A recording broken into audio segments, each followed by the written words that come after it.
Hi, everyone. Thank you so much for joining us for the Driver Development with EDKII webinar. We'll get started in just a moment. Thank you.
Hi, everyone. Thank you again for joining us for the Driver Development with EDKII webinar as part of the UEFI 2020 Virtual Blackfest. I'd like to introduce you to our speaker today. We have Thomas Pilar here, who's a firmware engineer at Nubia. And I'll go ahead and pass it off to him. Hello. Hopefully you can hear me well. Thank you for joining us today. I'll be talking about what kind of pains early driver developers go through when trying to develop drivers with EDKII, particularly independent driver developers rather than driver developers working for OEMs and BIOS vendors. And this talk was motivated both by my experiences and by the amount of material that is out there for driver developers. Also by the fact that our UEFI community is mostly staffed by people who develop platform firmware rather than independent developers, and the experiences differ quite a bit. Now, unfortunately, BrightTalk only accepts PowerPoint slides, and during the upload, the slide formatting got mangled a little bit. So if you're interested after the talk, you can pick up the proper version of the slides with good formatting from the UEFI.org website. Now, talking about the agenda, we'll talk about some of the starting resources that you can find immediately when you enter the world of UEFI. We'll talk about some of the UEFI fundamentals, because I think that we don't quite discuss this enough, or it's not quite properly explained. And when people first start developing, having good handle on the fundamentals is very important, and it makes things much easier. We'll talk about some of the common issues that an independent driver developer will find in a process. Oftentimes, it's issues that you will not quite think of if you are not specifically an independent driver developer. And we'll talk about what you can do about it and what makes it easier for you. I'll be speaking quite fast and probably skip a couple of slides, but they are there for completeness, and feel free to ask questions.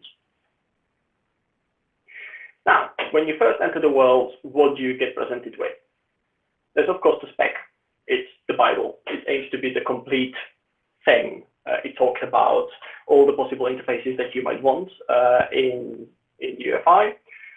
By complete, I mean it has 38 chapters and 2,500 pages. So it's not something that you can just open for night reading and read from the front to the back. And you can't really ask starting driver developers to go and read the spec. That's not how it works.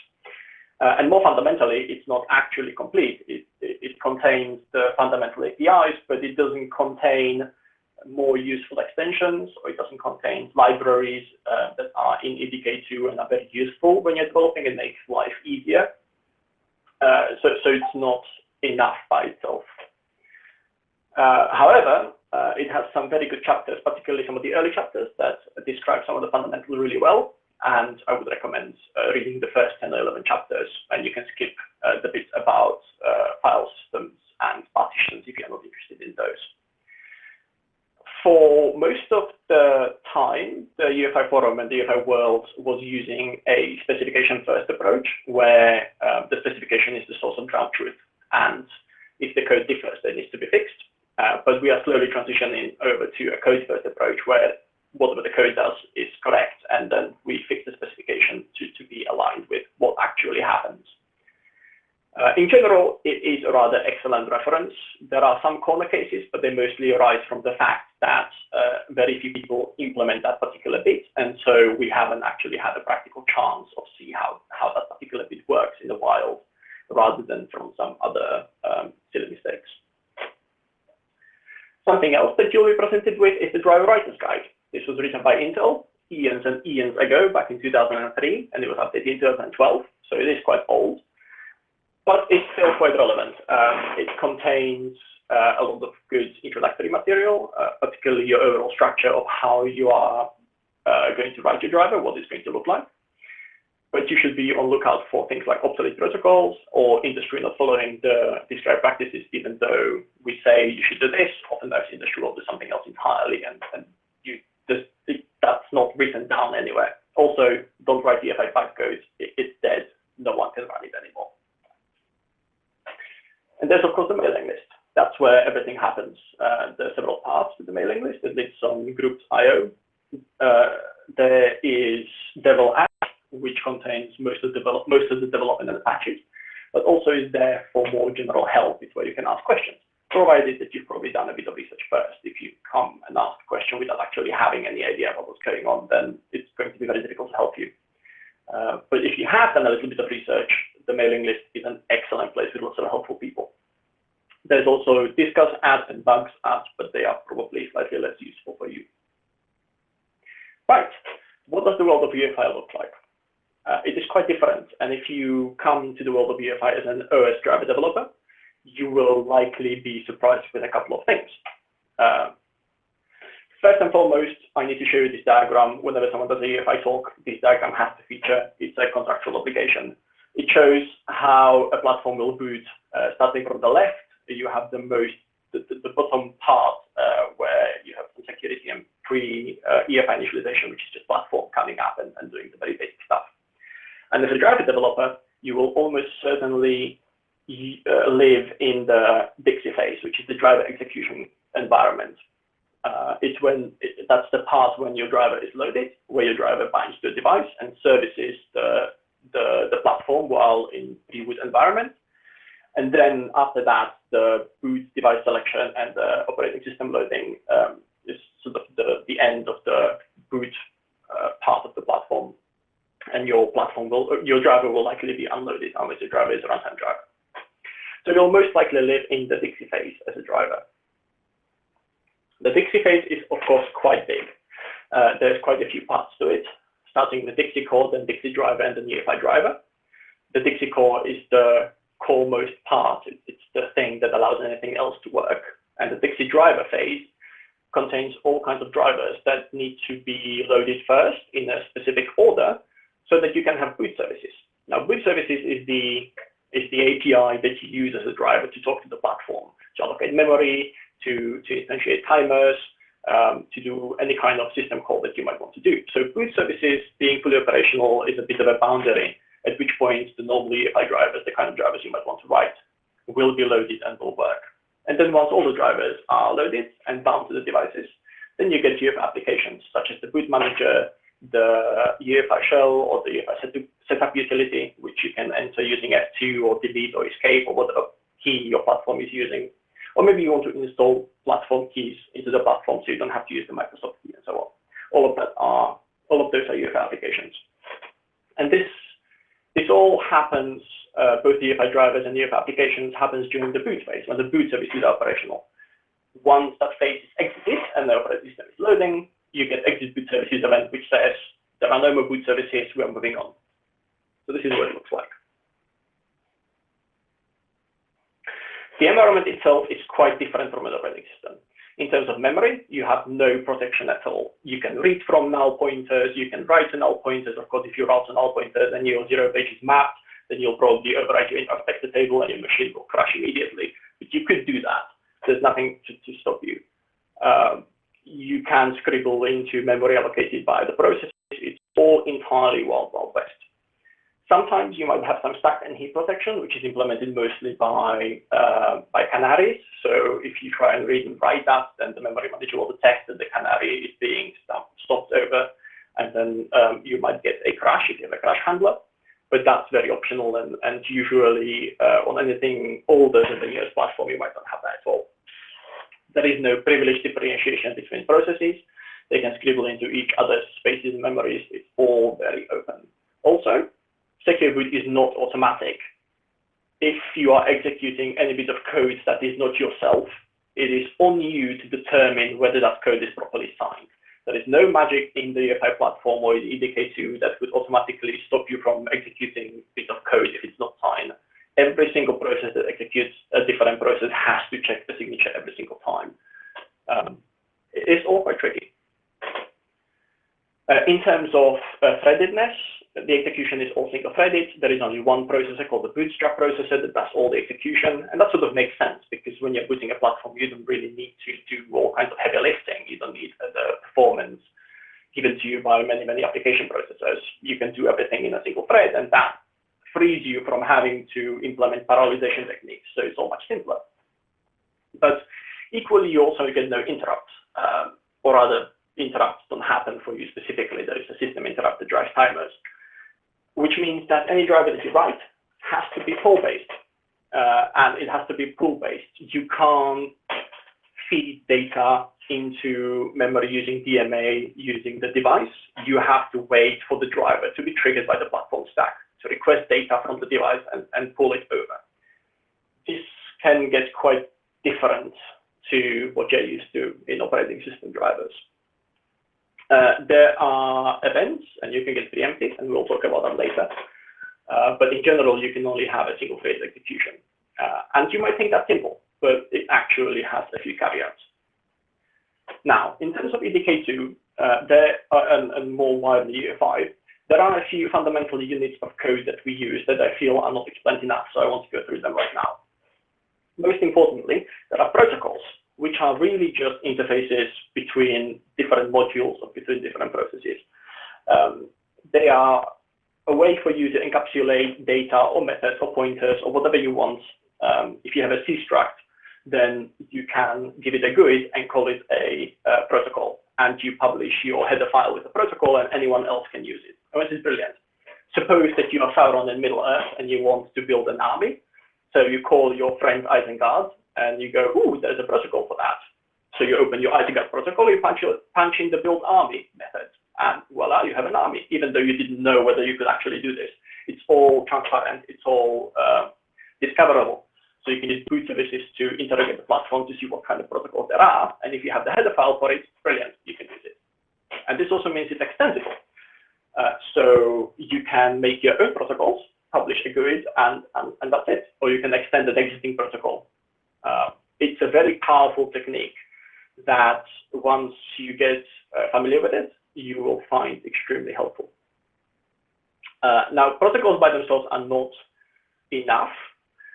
Protocols don't exist in vacuum. They can't be, there are no naked protocols. You can only install a protocol on a handle.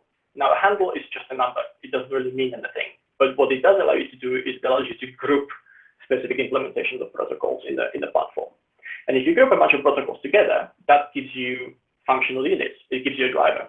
All a driver needs is a way to bind to the device, maybe return the name of the device, and maybe point to where the code is running from. And you can satisfy that requirement by having a handle which contains 3 different protocols. Same with a network controller. If you can read and write through PCI, if you can return packets to if you can send and receive packets from the network, and if you can return values for HII configuration or store the values in your flash, then you are a network controller. So handles allow us to group protocols together into semantic units. And that's why oftentimes you will see things like devices and drivers in the platform represented by handles. They are also automatic and transparent. So if you install a protocol on nothing, the platform returns you the handle where that happened. And if you remove the last protocol from a handle, then the handle is just destroyed.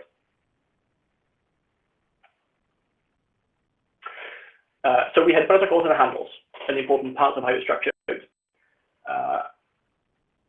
There is a second set of things that are fundamental units in EDKII and UEFI, which are events and task priority level. And events let you have asynchronous support. Even though you have a single thread execution, there is a global timer interrupt that can schedule events which were fired or which were registered asynchronously.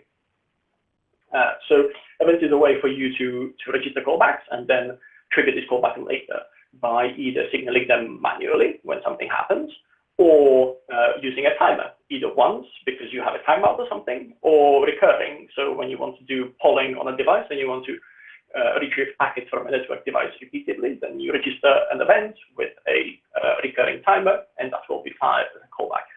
And this is how most platform stacks work, both a USB platform stack or the platform network stack. They work using a polling with an event that is triggered using a recurring timer. You can also group events together using a GUID, and when one of them will be signaled, then every event with the same GUID will be signaled. And this way you can have system-wide announcements, such as when I mentioned that exit boot services, as in boot services are no longer present, we are transitioning the operating system. You can signal all the modules in the platform without having to know who's listening by signaling one event in the exit boot services group.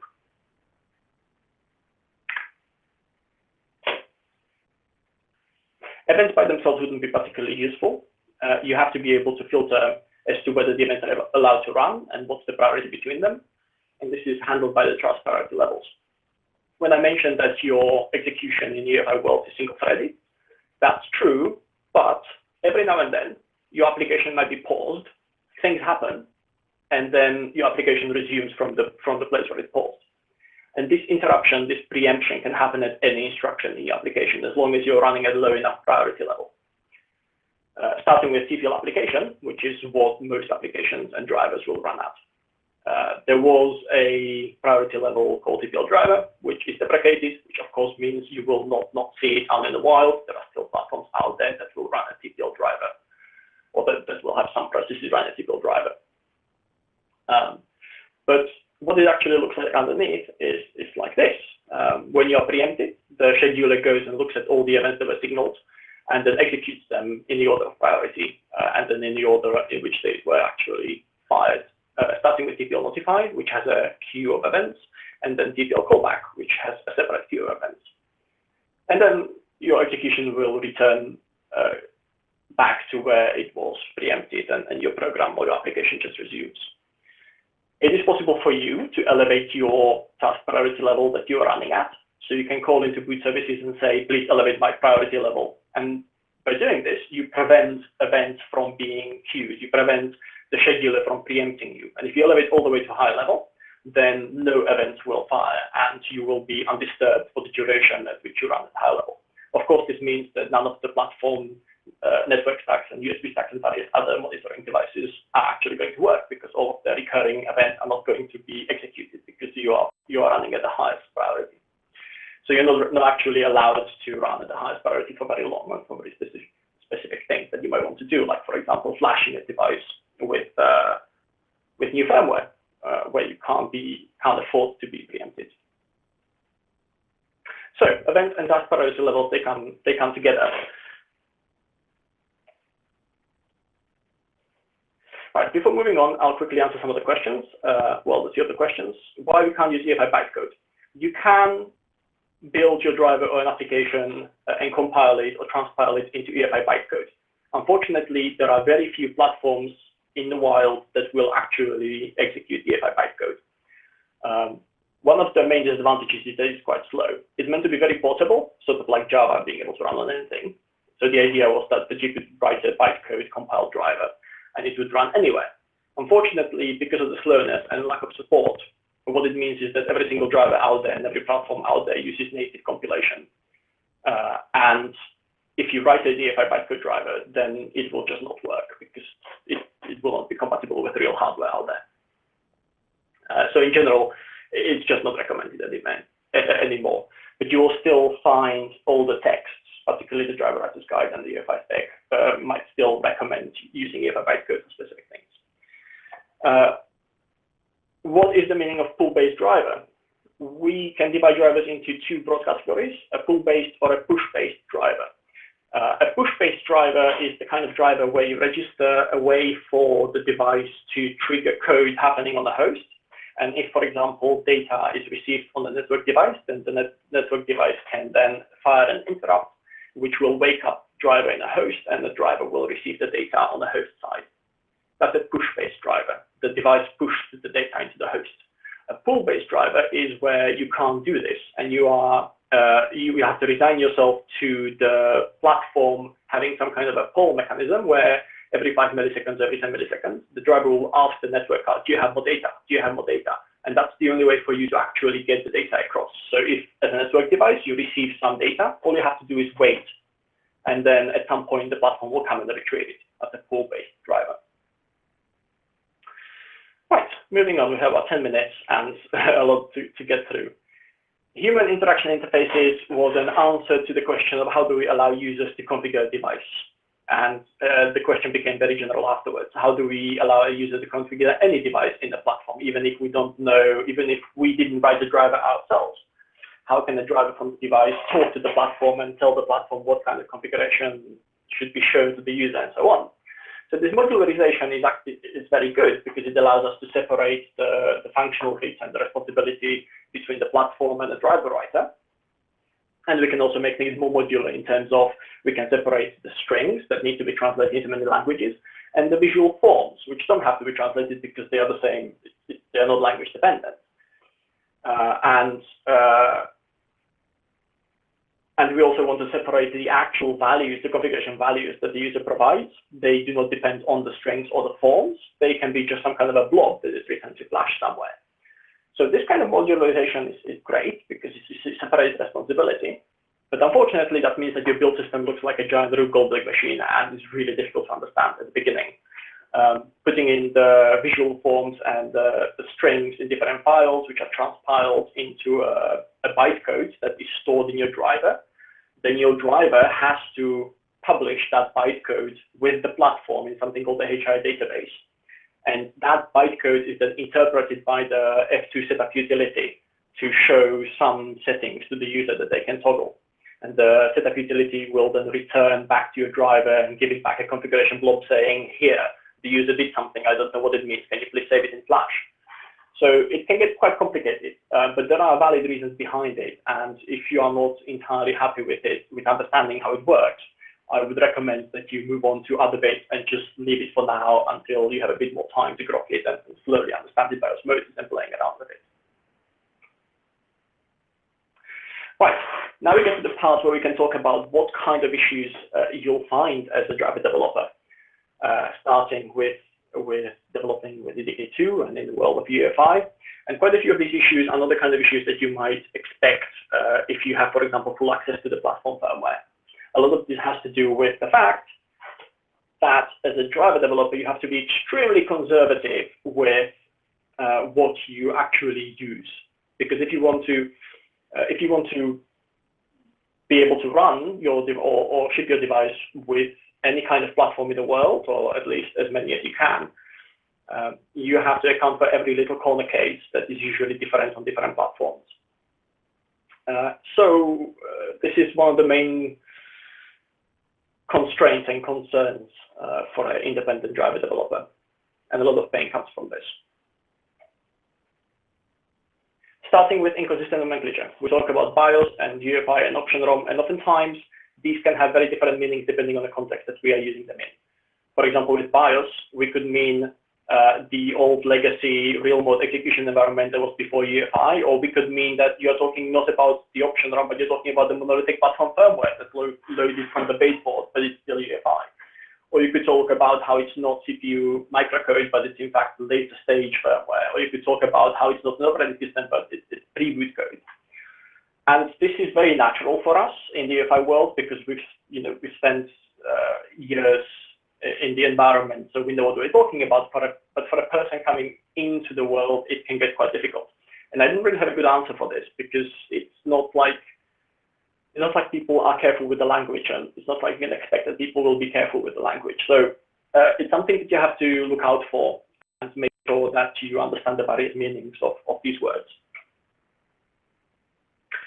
The human interaction interfaces are brilliant in the modularity. Unfortunately, there's so many corner cases that you will find a lot of white hairs whiten your hair after you've written one or two drivers that use HII. Starting with the smallest bits, which is when you store strings in your configuration blobs, and that has to be packed.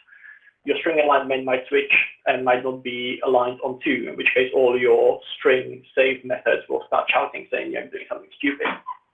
You will not notice this yourself. You'll notice this when your customer comes back saying that you're printing many, many warning messages onto the screen when they boot. Continuing through, for example, callbacks being unreliable. As a driver developer that wants your device, when you want your device to be compatible with all kinds of platforms in the world, you are very restricted in terms of how many of the cool features in the UEFI you can actually use, because I can guarantee that every one of them will be unavailable on at least one platform in the world, and you have to choose which ones you can do without. For example, callbacks are great. They allow your driver to intercede when the user changes something in the HII form directly on screen. But if you want to supply values, configuration values through Redfish or remotely, they will not fire, and the user will not have access to the functionality. And if you rely on it as a Java developer, then that will just not work. And if you need to change the visual forms after you've published them to the database, or before you publish them, but after you've compiled them, for example, if you want to provide the user with option values for some questions, which depends on which platform they are in, and you might not know what these values are beforehand when you compile your driver, you have to patch the bytecode dynamically, and that's just extra level of hell.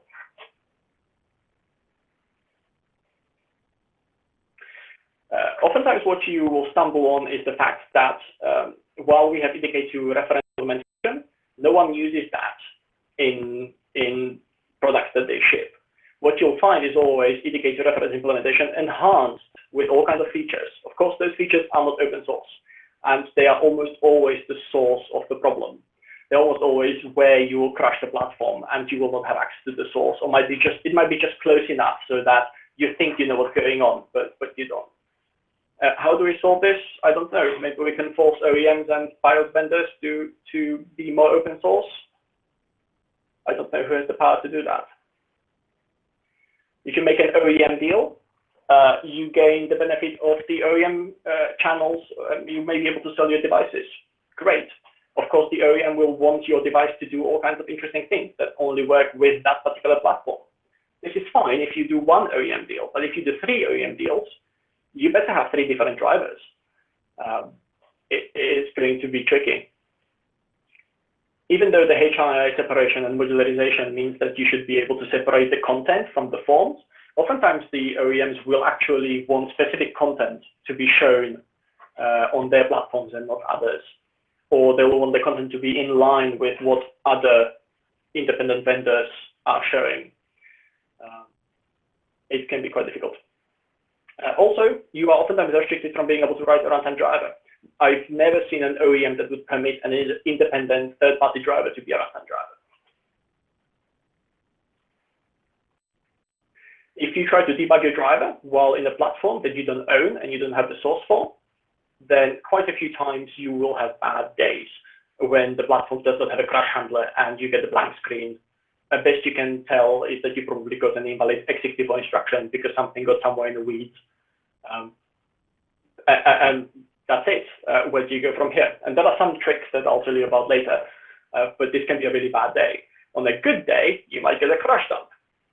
Unfortunately, more often than not, the crash will happen in some kind of a proprietary OEM extension to the BIOS after your driver sent in some data that was not exactly kosher or the extension didn't expect. For example, on some platforms, if you publish a version 3 of the firmware management protocol descriptors about your device, then the platform will just crash in the proprietary extension. Nothing you can do about that. The driver model itself is a bit contradictory. It contains quite a few old protocols which were superseded, and quite a few new protocols are not exactly useful to your use oftentimes. And the contradiction comes from that the old superseded protocols either might have to be or must not be implemented depending on which platform you're running in. Some of the platforms are allergic and will crash if you have them. Some of the platforms will crash if you don't have them or refuse to to run your driver or let it bind to devices. And if you want to drive multiple devices, for example, have multiple network cards in your platform and have one or multiple drivers to bind against them, then you will run into quite a few complications in terms of which drivers are loaded, which drivers are active, and which drivers bind to which devices.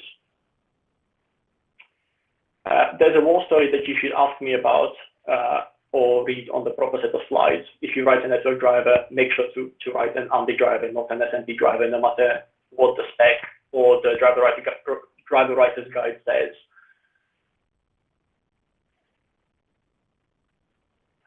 Exit boot services is something that allows you to make sure that your driver does not corrupt any memory, particularly with rogue DMA. So when the operating system is being loaded and the driver is unloaded, if you've configured your device to do more DMA into RAM, and this happens afterwards, that would corrupt the memory for the operating system. This is quite bad. So the exit boot services is a system-wide announcement that tells all drivers you should stop doing DMA now, stop your devices, stop bug mastering, and so on. Of course, exit boot services means that you don't have timers anymore, so you have no timeouts or polling. You can't have memory allocation anymore, so you can't allocate dynamic message boxes. And if you use this to communicate with your device, then that might be quite tricky for you to actually tell the device to stop doing any DMA. And you should also resign yourself that there will be platforms that do not signal exit boot services at all. And there are things that you could do to go around it, but it is not easy. Right, some very quick tips about what you can do to make your life slightly easier. You should come to the Blackfest. It's the single best resource I've ever seen and the single best conference. It contains just the right people. It contains the engineers on the other side that are people too. So when you are collaborating with people who are just email addresses, now you actually see that they are people, and that's great. Most importantly, you can talk to them about the problems that you have. You can try the pre-production BIOSes, which are much easier to patch, and they're much more likely to fix bugs in them if you show them at the Blackfest. And the connections that you get from a Blackfest are invaluable. If you have that crash dump and you don't know how to debug it, if you have a connection with a BIOS engineer in that company from a Blackfest, then you can just ping them an email saying, can you help me with this, please? And usually they can. You will take print and debug by printing up to an art form. You should print everywhere. At the starter function, you should print return codes, strings, devices, stages of functions, everything. Filter by verbosity, make it into a library and include it in the various parts of your driver or different drivers. And you can choose where to output your prints to be able to gather it afterwards. It will be your best help because you will not have access to the debugging services and features that the platform firmware offers as an independent vendor. You should also automate everything, starting from whenever you push a commit or whenever you rebase your upstream or you rebase your branch. It should always build everything again, documentation driver, OVMF, so you can run virtualization. And then everything should automatically run tests. When you build a driver, you should have host-based tests with fuzzing and unit tests. You should do build checks on the driver executable. You should try and load the driver and run it in a VM. You should bind the driver to a PCI pass-through device. Device pass-through is excellent. It allows you to exercise the driver in a VM, so you don't have to use host bare metal testing, which is much, much more problematic. You can even do a capsule flash update using a VM and device pass-through. It's brilliant. And if you manage to automate all these things, it will be like there's 3 developers, not 1. Trust me on that. There are some very basic good practices that many people fail to follow. But if you do follow them, they make your life particularly easier, especially with the UEFI development, which is quite a bit harder than your other kind of systems development. The documentation in form of Docugen is easily buildable for EDKII upstream, and you should extend it to your code. You should have good IDE, you should run static analysis on your code, and you should modularize your code when you design it, encapsulate it in various libraries. Modules are really cheap in EDKII build systems, and they allow you to be able to think about everything much more easily. There are some good ideas about what you can modularize in separate libraries. A neat trick that I didn't know for quite some time was that you can store your UNI files as UTF-8, not UTF-16 or UTF-2, which makes so much, which makes life so much easier. And if you didn't know that, then you're welcome. Crash handlers. One thing that you'll have to learn is how to load your binary in GDB, particularly when you build it with a debug flag. You get a .debug file which has all the debug symbols. You can load it in GDB, run a disassembly, and compare your addresses with stack trace that you've got from a crash, and try and figure out where something went wrong. This is a very powerful technique that is quite simple to learn, but it is not written down anywhere if you are just looking around. You'll probably have to learn quite a bit about the architecture and the calling conventions. The UEFI specification goes into some detail in some of the early chapters, and it will make it easier for you to decode crash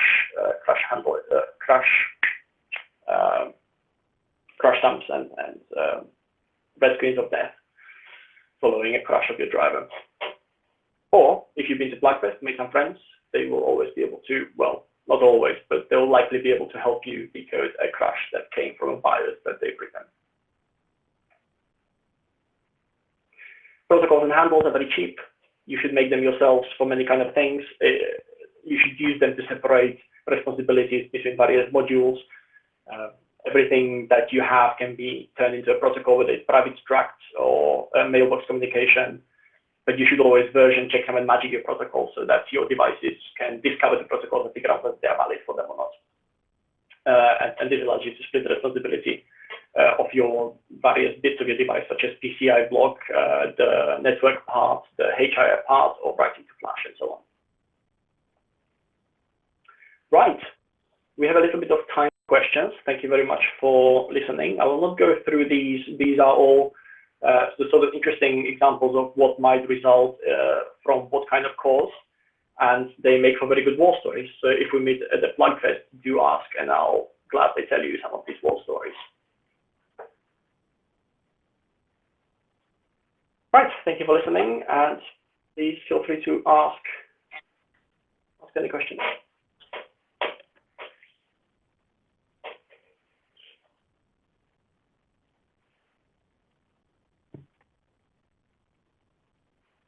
Does anybody have any questions?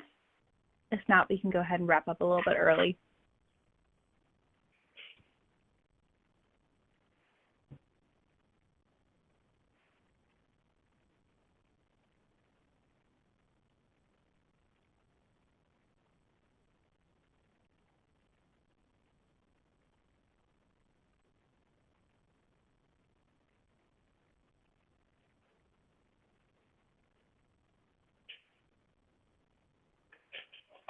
All right, well, thank you again, and enjoy the rest of your day. Thank you.